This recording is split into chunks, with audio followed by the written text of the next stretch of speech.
సుమన్ టీవీలో మీ personal and business promotions కోసం కింది నెంబర్కి కాంటాక్ట్ చేయండి. వేసవి మొదలు కాకముందే కర్ణాటక రాజధాని బెంగళూరులో తాగునీటి కటకట తలెత్తుతుంది.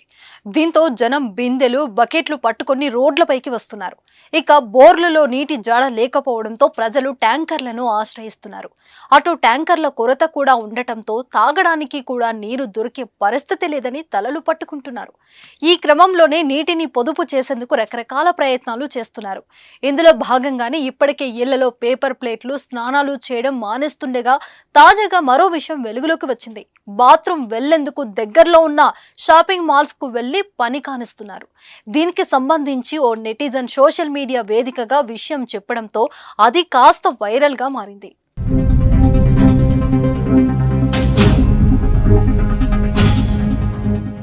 వేసవికాలం ప్రారంభంలోనే నీటి కరువుతో కర్ణాటక రాజధాని బెంగళూరు తీవ్రంగా అల్లాడిపోతుంది.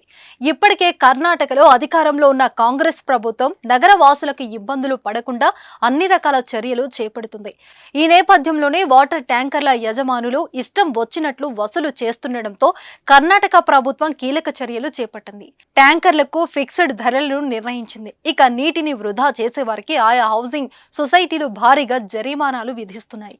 ఈ క్రమంలో గెట్టెడ్ కమ్యూనిటీలో నివసించే జనం తీవ్ర ఇబ్బందులు పడుతున్నారు. ఈ క్రమంలోనే నీటి కొరత కారణంగా కాల కృత్యాలు కూడా తీర్చుకోలేని దుస్థితి తలెత్తింది. దీంతో పక్కనే ఉన్న షాపింగ్ మాల్స్ కు వెళ్లి అక్కడ టాయిలెట్లను ఉపయోగించుకుంటున్నారు.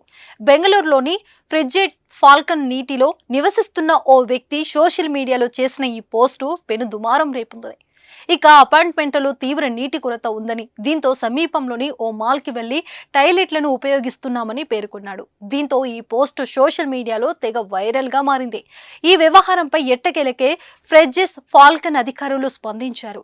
అయితే తమ అపార్ట్మెంట్ వాసులు షాపింగ్ మాల్లోని బాత్రూంలను ఉపయోగిస్తున్నారని వస్తున్న వార్తలు పూర్తిగా అబద్ధాలను స్పష్టం చేశారు. వారు నిరాధారణమైన ఆరోపణలు చేస్తున్నారని మండిపడుతున్నారు.